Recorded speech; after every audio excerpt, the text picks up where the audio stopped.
नमस्कार। मैं GRS news के लिए गिरीश चक्रवर्ती। आज का ब्लॉग मैं ईरान और अमेरिका के बीच हो रही उस युद्ध विराम की शर्तों की ओर केंद्रित करना चाहता हूं। दोनों पक्ष इस समय इस्लामाबाद में वार्ता के टेबल पर हैं। पाकिस्तान की मध्यस्थता में चल रही बातचीत में जो मुख्य मुद्दा हॉर्मुज का है, हॉर्मुज को लेकर जिस प्रकार ईरान ने अमेरिका को वार्ता के टेबल तक खींच लिया और अपनी शर्तों पर किस प्रकार से वो अमेरिका से आंख में आंख डालकर बात कर रहा है, उसने ये दर्शा दिया है कि ईरान के लिए हॉर्मुज की अहमियत क्या है। दूसरी ओर वार्ता का क्या परिणाम होगा, क्या नहीं होगा, इस बारे में भले ही आज कोई निष्कर्ष न निकाला जा सके, लेकिन प्रमुख मुद्दा हॉर्मुज ही होगा। अमेरिका के लिए भी वो प्रमुख कारक रहेगा और ईरान किसी भी हालत में हॉर्मुज से अपना दावा छोड़ने को तैयार नहीं। आज हॉर्मुज पर अमेरिका की सेना है, उसका पूरी तौर पर प्रभुत्व है। कल वार्ता के बीच में भी अमेरिका के राष्ट्रपति ने, जैसी कि उनकी आदत है, खुद को चौधरी दिखाने की, वैसा ही उन्होंने किया और उन्होंने एक ट्वीट करके हॉर्मुज खुलवाने और ये दावा करने में कोताही नहीं बरती कि मैंने ईरान को माफ़ कर दिया, इसीलिए वो आज वो वार्ता की टेबल पर है। एक तरह से उन्होंने ये दर्शाने की कोशिश की कि उनका हाथ ही अपर हैंड है, जबकि पूरा विश्व ये देख रहा है कि किस प्रकार अमेरिका इस युद्ध से बाहर निकलने की जुगत में है। बस वो केवल ये चाहता है कि किसी प्रकार वो युद्ध से निकले, लेकिन कभी भी ये दिखाई न दे कि अमेरिका ईरान से हारता हुआ दिख रहा है। बार बार उसने दावे भी किए युद्ध के बीच में कि उसने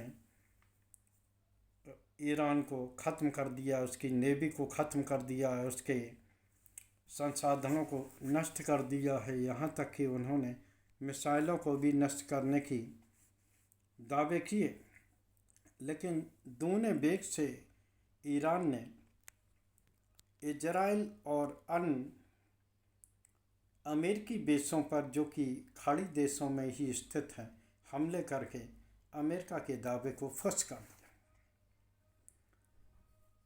आज अंदरूनी हालात इतने ख़राब हैं कि ट्रंप को अपने सांसदों के सामने और अमेरिकी जनता के सामने जवाब देते हुए नहीं बन रहा।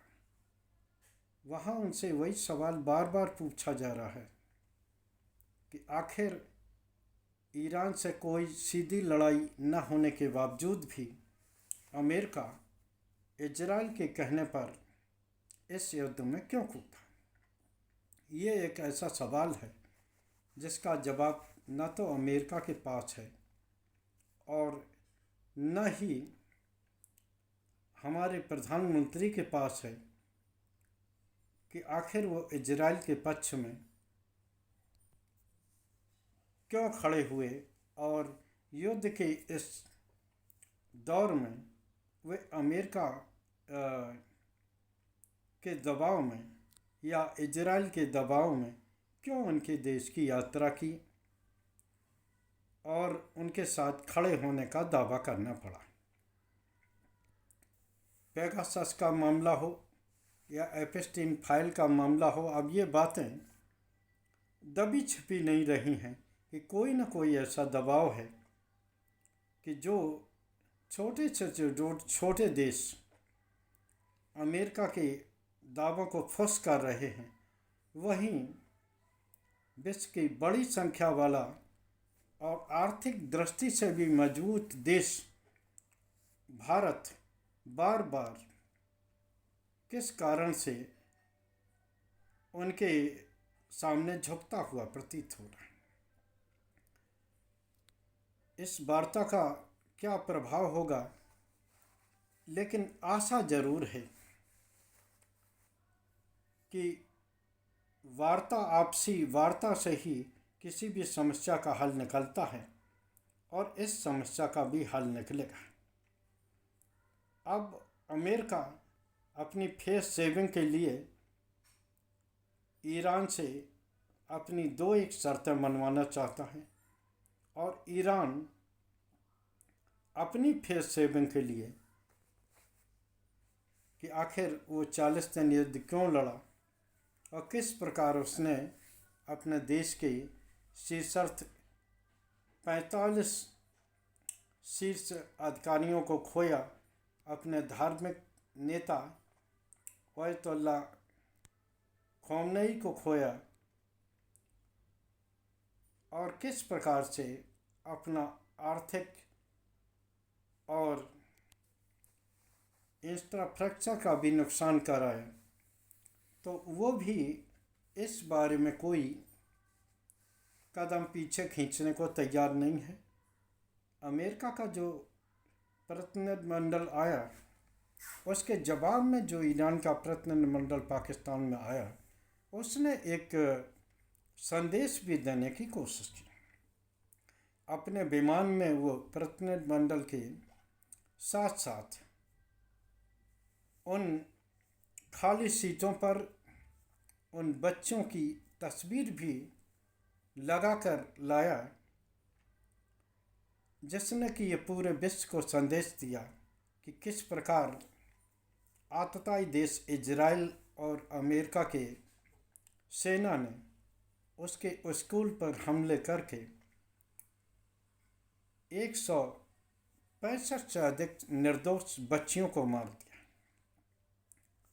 ये न तो ये हमला अंतर्राष्ट्रीय कानूनों का पालन करता दिखता है और न ही जो अंतर्राष्ट्रीय चार्टर्ड हैं उसका ही पालन करता दिखता है। खैर, इस समय इस सभी बातों का कोई महत्व तो नहीं है। बस देखना यह है कि आखिर कौन पक्ष अपनी ज़्यादा से ज़्यादा शर्तें मनवाने में सफल रहता है।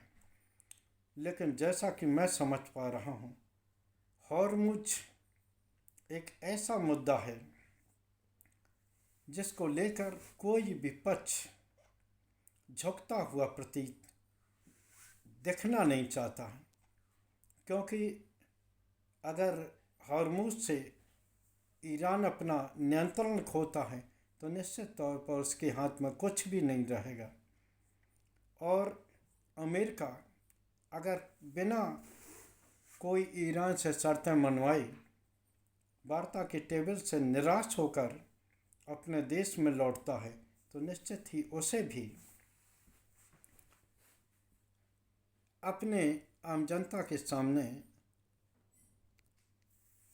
मिलने जुलने में तकलीफ होगी। अपनी आम जनता और अपने सांसदों के सवालों से सामना करने में तकलीफ होगी। ईरान का जो नुकसान हुआ निकट भविष्य में वो हॉर्मुज के सहारे ही पूरा होने वाला है, क्योंकि जो हॉर्मुज अभी आवाजाही के लिए टोल मुक्त था, अब टोल युक्त हो गया है। हालांकि इसमें परिवर्तन ये हुआ है कि जो चीन की मुद्रा में जो टोल वसूला जाना था, ईरान इस बात पर सहमत होता दिखा है कि वो अपने मुद्रा में इसकी वसूली करेगा। निश्चित तौर पर ये एक ऐसा दूरगामी कदम होगा जिससे कि मजबूरन सभी देशों को जो भी इस मार्ग से अपने ऊर्जा ज़रूरतों की आवाजाही करते हैं, उन्हें ईरान में टोल के लिए कम से कम अपनी राश रखने के लिए यहाँ खाते खुलवाने पड़ेंगे और निश्चित तौर पर ईरान के पास ईरान के बैंकों में अपनी राशि को जमा करना पड़ेगा। आगे क्या होगा क्या नहीं, इस बात पर हम सभी लोगों का ध्यान रहेगा। ये कोई दो देशों का मात्र युद्ध नहीं है। भले ही परोक्ष रूप से ईरान और इजराइल आमने सामने भिड़ते दिखते हों, लेकिन इस युद्ध से पूरा विश्व प्रभावित हो रहा है। ऊर्जा संकट मुंह बाए खड़ा है। आशा इसी बात को लेकर इसलिए है कि इसका कोई अच्छा हल निकलेगा कि दोनों पक्ष वार्ता के लिए टेबल पर हैं। और जिस प्रकार अमेरिका के दबाव में इजराइल ने लेबनान पर हमले करने बंद कर दिए, तो ये दिखाता है कि भले ही अमेरिका के राष्ट्रपति बड़ी बड़ी बातें कर रहे हों, लेकिन वो भी अब इस युद्ध की गंभीरता और नज़ाकत को समझ गए और वो किसी भी हालत में इस युद्ध का पटाक्षेप चाहते हैं। देखना ये है कि ईरान इस मामले में आखिर क्या करता है। अभी भी उसका हाथ होर्मुज़ मामले में अपर हैंड है। जय हिंद, जय भारत। कल फिर किसी नए मुद्दे पर आपके साथ जुड़ने की कोशिश करूँगा। जय हिंद।